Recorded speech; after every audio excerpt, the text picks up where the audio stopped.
Ever since watching The Hateful Eight for the first time a few weeks ago, I began to wonder if there were any references or Easter eggs to this film in Red Dead Redemption 2.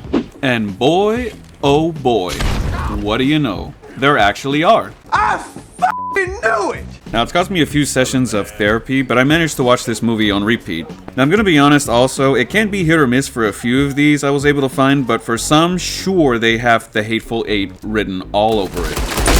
Oh my god! I think it's worth mentioning that if you have not already seen this movie, just know it's nothing nice and can be pretty messed up during certain scenes. If you know, you know. Suck. Suck. But if you're playing Red Dead Redemption 2, then you're already a little sick in the head, and that's okay. When I see any form of roughhousing on females in this game, makes me think of Daisy basically being everyone's punching bag. That is enough yapping. Let us begin, sickos. Of course, I'm gonna mention, firstly, but quickly, the prologue. Snow-swept, rocky mountains during a winter storm reminds me a lot of the early scenes in the movie, with our homie OB at the reins, desperately racing to seek shelter before a blizzard swallows them up. Look, I sure hate to interrupt you all, but we got a cold damn blizzard that's hot on our ass that we're trying to beat to shelter. Sound familiar? Arthur! Any luck? I found a place where we can get some shelter. An old mining town. Abandoned. It ain't far. Come on. Come on! Yeah! The below freezing conditions prevent anyone from leaving, even if they wanted to. It would be certain death. During the first few hours of the game's prologue, you will be forced within the boundaries of Coulter and a small outside area to explore. Go any further, and the game will force Arthur to succumb to the blizzard. For the next few days, he and the rest of the gang have no other option but to sit and wait it out and to deal with each other. Maybe I should scratch myself and feign a limp. Ain't you got nothing better to do? Whatever the beef is between you two, now ain't the time. At least by the time the blizzard's over, it's not a complete bloodbath like at the end of The Hateful Eight. Not much else of the prologue, other than already the snowy region of the Grizzlies, is directly influenced from The Hateful Eight. Most of it actually comes from this movie titled The Great Silence, which was the previous video in this series of movies that influenced the making of Red Dead Redemption 2. If you haven't already gotten a chance to see that yet, you can find a link to it in the description. Moving on.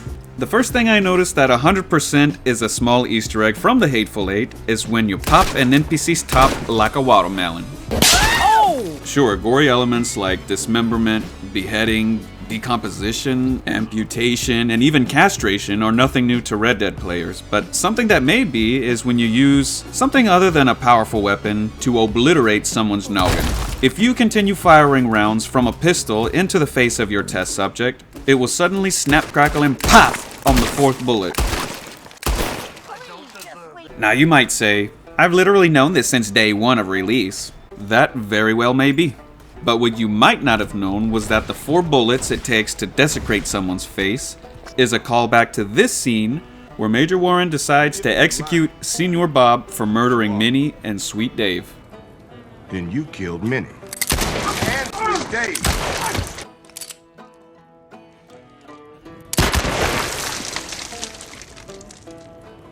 Four measly bullets, and there goes Senior Bob. Now I can't think of any other good reason why a developer would say, 4 bullets is good enough to turn someone's head into mashed potatoes, if it wasn't a reference to this part in the movie. Alright, bitch. Even just the noise sounds the same.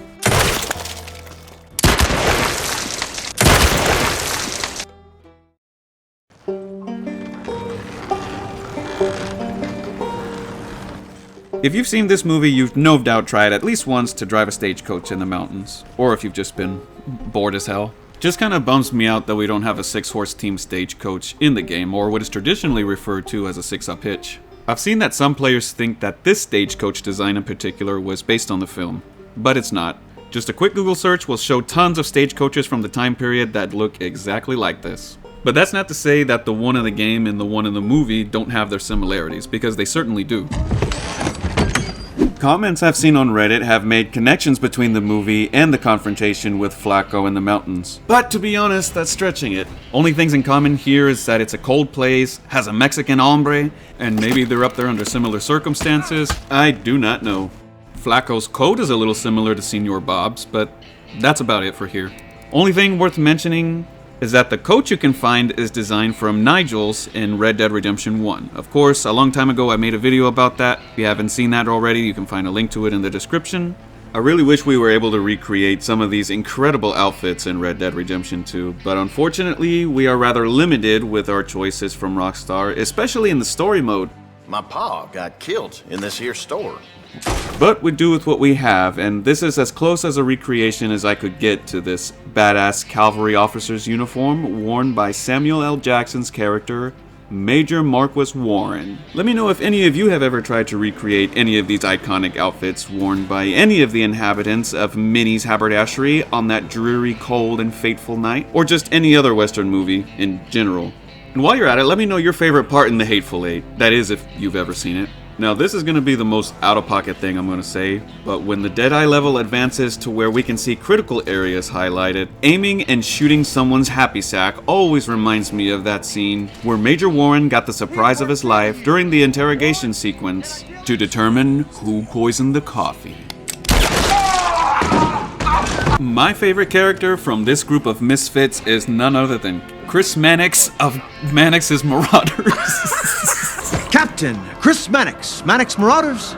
I'm so sorry, but this guy is just such a f***ing idiot. Everything about this guy was comedy to me. The background cackles, they got me every single time. Dutch! John? You left me! You left me to die! My boy. I didn't have a choice. John, I didn't have a choice. Left me!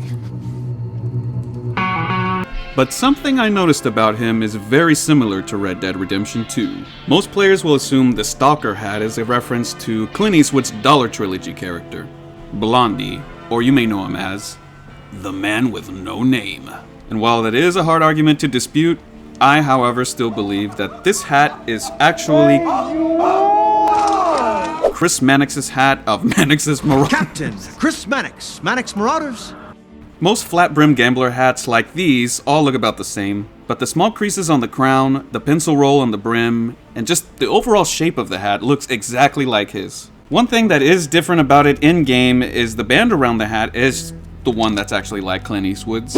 I noticed his hat being a little on the smaller side, Clint's that is. This one is visually larger than Clint's, so that's about the only reason why I believe it looks more like Captain Mannix's. Other than that, I wasn't really able to find much else, but if anyone has found any other callbacks to this movie, or any other movie in general that are in Red Dead Redemption 2, let me know in the comments. I guess this means I don't gotta yap on no more, so I will be signing off. Adios, amigos. Captain Chris Mannix, Mannix Marauders.